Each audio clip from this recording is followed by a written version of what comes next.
My daughter and grandson are dead. Forget it. I will never forgive you. My mother's words pierced the air, each syllable an icy dagger. As a child, my mother was distant and cold. I never warmed up to her. When she uttered those words over the phone, my husband's distress was palpable. Maybe you're not lying. I don't mind. Because if you are, you'll be in trouble. Her voice took on a sinister tone, chilling me to the bone. I could almost picture her smirking on the other end of the line. Good. Shall we go then? I think we are the ones who are really in trouble. I managed to respond before she hung up. My name is Lily, a 33-year-old office worker. I met my husband, Keigo, through my grandmother, who attends a tea ceremony class. I wasn't keen on meeting him. He was the grandson of someone from the class. But my grandmother insisted, saying, "Lily, please meet him just once." Reluctantly, I acquiesced. Approaching 30, I knew marriage was inevitable. To my surprise, Keigo and his family were genuinely kind. After a year of dating, I married Keigo. His family, with their prosperous business, was worlds apart from my humble upbringing. My friends and colleagues envied me, calling me spoiled. I was right that you two would get along, my grandmother beamed proudly. Keigo's family included his parents and grandmother, though his brother had passed away. Keigo had never lived alone before marriage, so his domestic skills were lacking. I found myself frustrated with his habits. He'd leave clothes strewn about and dishes unwashed. One day, he casually referred to me as mother. Shocked, I packed my bags and left. At home, I feigned loneliness, masking the truth about my crumbling marriage. When my grandmother inquired about my marital bliss, I forced a smile. "It's okay," I replied, hiding the turmoil within. But deep down, I knew the root of my unease. My mother. She had always been intimidating, casting a shadow over my childhood. With my father busy with work and my grandfather gone, her presence loomed large. My parents' house had always revolved around my grandmother, leaving little room for warmth or connection.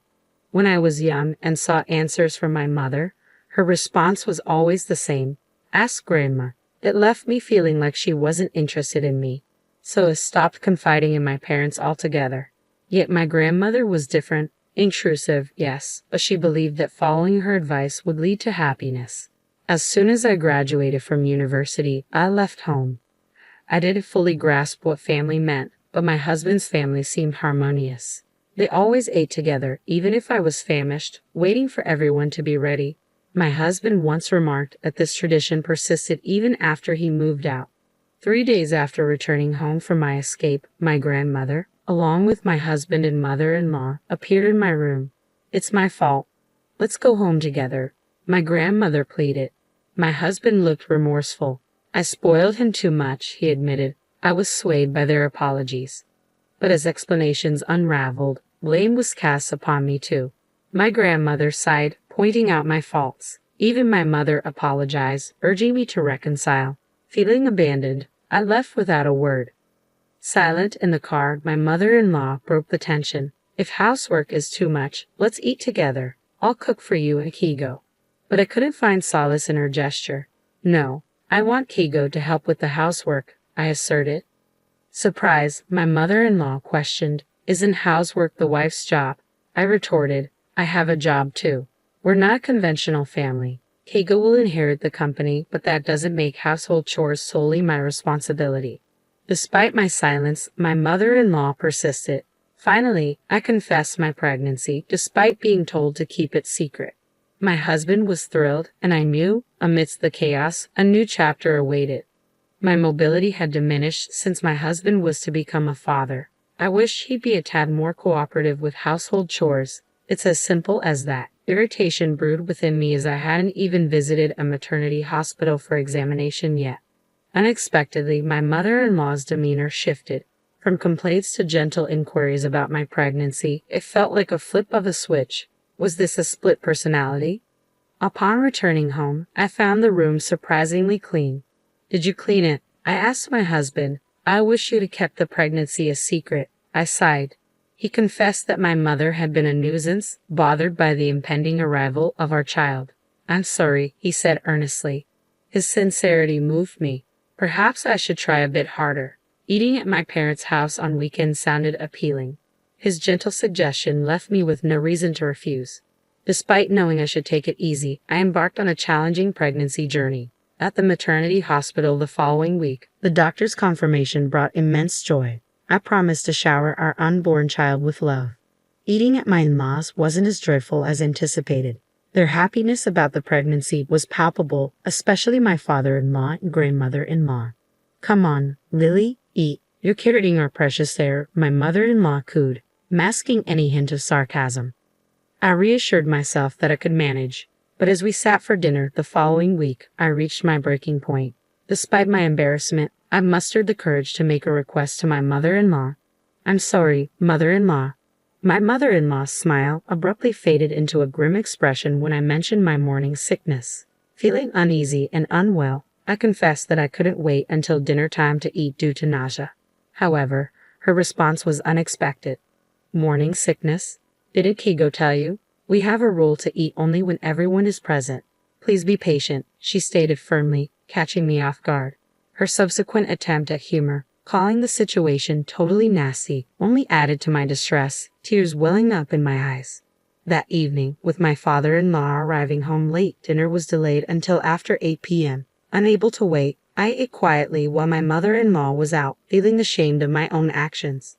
Later, when I returned home, exhausted, my husband chided me for being greedy at my parents' house. My attempt to explain my morning sickness fell on deaf ears. "Well, I'm a man, so I don't understand," he concluded dismissively. Overwhelmed with anger and speechless, I ceased visiting my in-laws. Instead, I feigned illness to avoid facing the discomfort and humiliation again. Each day, grappling with the weight of morning sickness, I longed for relief while cherishing the growing life within me. Despite my father-in-law and grandmother-in-law's gentle reminders to take it easy, my mother-in-law's relentless insistence on my presence became a source of stress. Her incessant calls only worsened the situation, leaving me with a pounding headache.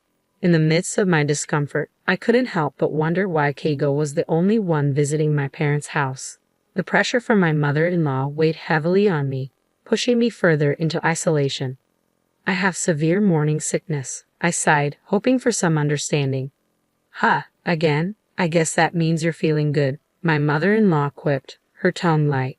Feeling dismissed, I retorted, "Yes, even though I look sick, no one sympathizes with me. Just because you didn't have morning sickness doesn't mean everyone else is fine." Apologizing for the bad signal, she hung up. Frustrated, I packed my things and returned to my parents' house, entering the second half of my pregnancy. When I mentioned to my husband about wanting to stay home early, he casually brushed it off. Despite frequent calls and messages, I ignored them, feeling overwhelmed. Even my grandmother, usually gentle, expressed her displeasure, refusing to offer assistance. Despite the strained relationship with my in-laws, one silver lining was more time with my mother. Confiding in her, I revealed the tension with Keigo and his mother. Keigo's indifference towards household chores and occasional outbursts left me scared and isolated. When I approached my mother-in-law, she urged me to be patient, even after I showed her a bruise from one of Keigo's outbursts. Now, contemplating divorce after the baby's birth, my mother listened in silence, her expression stern. "Yes, I understand," she finally replied. With just one word, I responded to the chaos unfolding around me. Eventually, I gave birth to a healthy baby boy. When labor pains struck, I reached out to my husband, but his cold response left me feeling faint. "I can't go. I'm busy with work. Just let me know when you're discharged," he said, indifferent to the impending arrival of our child. His callousness fueled my anger, so when the day of discharge arrived, I chose not to inform him, and strangely, he didn't reach out either. As I made my way back to my parents' house, my phone rang. It was Keigo, demanding to know why I hadn't returned home yet. His voice, filled with frustration, echoed through the room. Silent shock engulfed me when my mother uttered her unforgivable words. "My daughter and grandson are dead. Forget it, and I will never forgive you." It was outrageous. Then, a voice, unfamiliar yet somehow familiar, spoke nearby. It was Keigo's mother. Accusations flew, and my body trembled with disgust. My mother intervened, suggesting we involve the police to address the abuse I had endured. With a firm hand, she ended the call and enveloped me in a tight embrace, offering the comfort I desperately needed.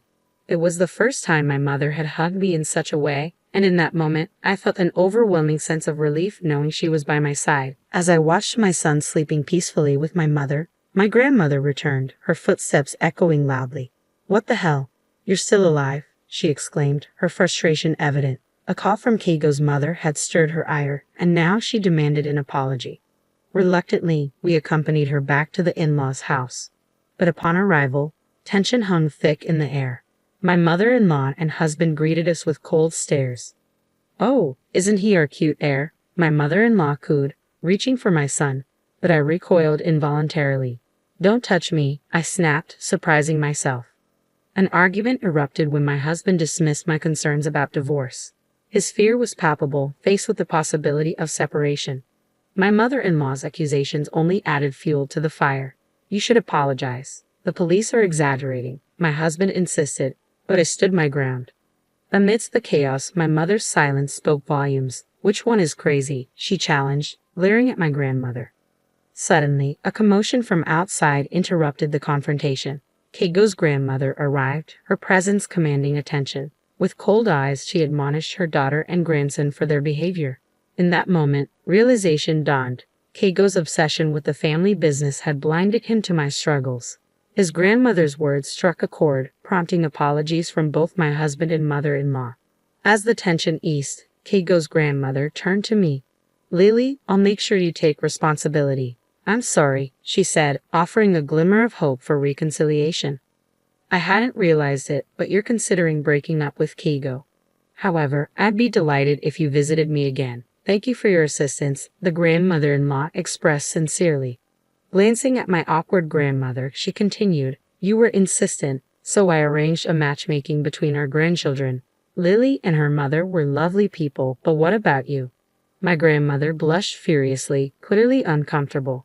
As my husband and mother-in-law sat in stunned silence, I bowed deeply to my grandmother-in-law and took my leave from their house. Upon returning home and packing our belongings, my grandmother confronted us. "Where do you think you're going?" "I won't allow you to do as you please," she asserted, echoing my mother-in-law's words. "Your mother-in-law insists that you cannot divorce her son until you, Lily, have had a child. I've had enough." Later, my mother revealed that my father had been involved with another woman, for which my grandmother blamed her. When my mother demanded a divorce, my father refused to allow me to leave with her.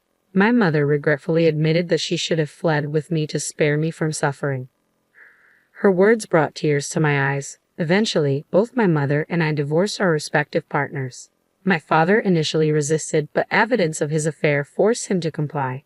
Learning of his betrayal shattered my perception of him, and I vowed never to see him again. My mother also sought compensation from my grandmother for the distress she caused. Keigo's family faced consequences too. They were ousted from their former position of influence due to embezzlement allegations. It turned out that Keigo's grandmother, now the company's chairwoman, had uncovered their wrongdoing. When faced with the ultimatum between family and company, Keigo chose the latter without hesitation. His tearful reunion with his mother bore no forgiveness, as they both faced accusations of criminal activity before disappearing. Despite the turmoil, life improved after our divorces. My mother and I rented a small room and began living together, finding solace in each other's company. I named my son, "I Am You," a testament to our newfound independence. My mother flourished on her own, rediscovering her passions and hobbies. Colleagues noticed her increased happiness, and even at my part-time job, I found myself smiling more. Through living together, I learned more about my mother, her talents, preferences, and dislikes. Grateful for everything she had done for us, I thanked her sincerely. Moving forward, I vowed to embrace the future alongside my precious family, strengthened by the bond between my mother, my son, and me.